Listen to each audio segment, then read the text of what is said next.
The next Elon Musk is going to be found somewhere in Compton. The problem is he doesn't believe in himself. Yeah. And so he's not going to do anything. And so I became obsessed with this idea that generational poverty is not about money, it's about mindset.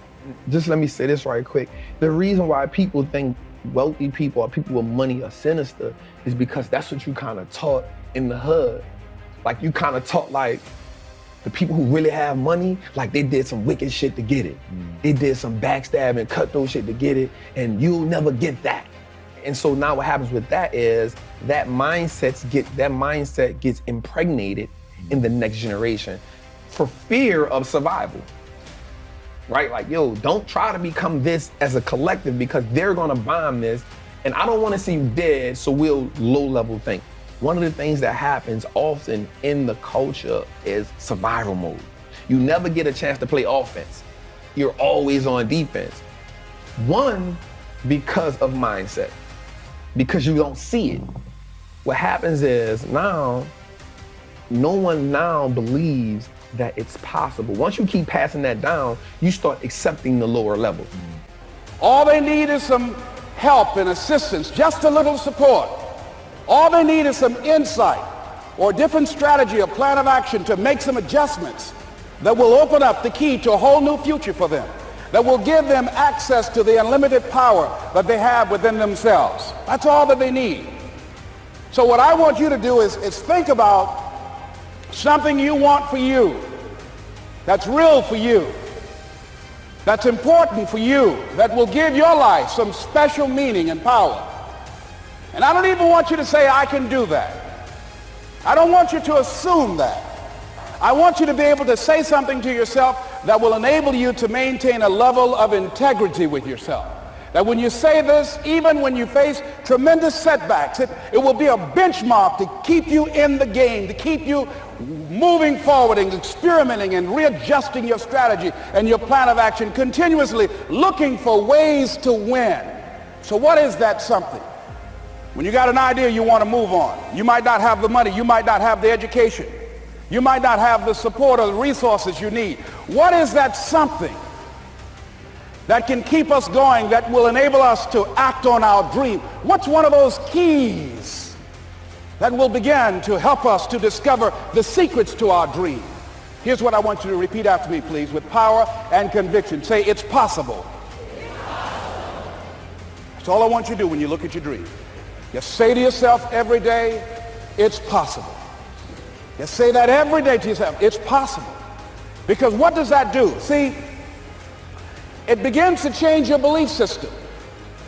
See, the way in which we operate, ladies and gentlemen, it's a manifestation of what we believe, what's possible for us.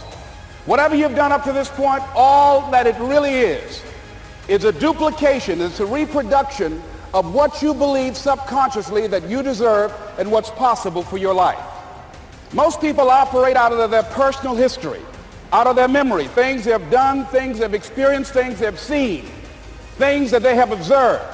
What I'm suggesting that you operate out of a larger vision of yourself. I want you to see yourself doing what you want to do, experiencing what you want to experience, having what you want to have, doing what it is that gives your life some meaning and value. Operate out of your imagination, not your memory. Because whenever you look at where you want to go, I'm wanting to warn you, you will have some conversation back here after you go through the data that you've experienced in life saying you can't do it.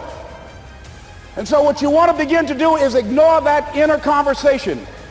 Well, most people, ladies and gentlemen, when something happens to them, what they do is they begin to believe that that's the way it is. That's the way it's always been. And they can't see the possibility of it being any different. Example, before April 1954, the common belief, the universal belief, because it had been tried again and again and again and people had failed, the belief was that man was not physically capable of breaking the 4-minute barrier, that he could not run a mile in less than 4 minutes. That was the belief on the planet. It had never been done. But here's what happened, ladies and gentlemen. Roger Bannister came along and he broke the 4-minute barrier. Now here's what's significant about that.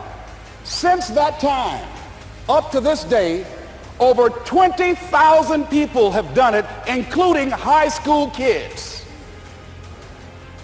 What changed? 20,000 people, what changed? Here's what happened when they got on the track. They knew it had been done. And because they knew it had been done, there was a new belief about this barrier, about this goal that was unreachable. And those 20,000 people got in the race believing, knowing in their heart that someone had done it, that it's possible, that they could do it. And I'm saying that if you know anybody that had some goal, some dream, something they wanted to do, and they did it, then I'm saying that you know in your heart that if someone has done it, then you can do it. It's possible. And that if someone can make their dream become a reality, that it's possible that you can make your dream become reality. And so as you begin to look at where you want to go, beginning to embrace that, it's possible. I've got a lot going for me. I got some good stuff in me. And it's possible that I can bring my greatness out here in the universe. That I can do what I want to do. It's possible I can bounce back from adversity and reinvent my life. It's possible. Regardless of where I am, the things can get better for me. It's possible. So, think about what's the holy grail between somebody taking action or not. It's one word, certainty. When somebody is absolutely certain, the common word is believe, right? But, you can believe at a general level or you can believe with certain. When you're absolutely certain that if I do this, it's going to get that result and that result's going to change my life, you'll do it. When you think it absolutely is not going to work, you're never going to do it. The middle no man's land of maybe it'll work, maybe it won't, that's the piece that kills people, right? So if it's a must for you, you got to make it work, right? So most people have a belief about what their real potential is no matter what you tell them. And that affects how much action they take. And of course that affects the result. And then ironically, that result reinforces their belief. But what happens is, if you believe that there's very little potential, how much action are you going to take? Nothing, little. And when you take little potential with a little action, what kind of results do you get? Lousy little results. And when you get little results, what does that do to your belief? You go, see, I told you this was a waste of time, told you this wouldn't work.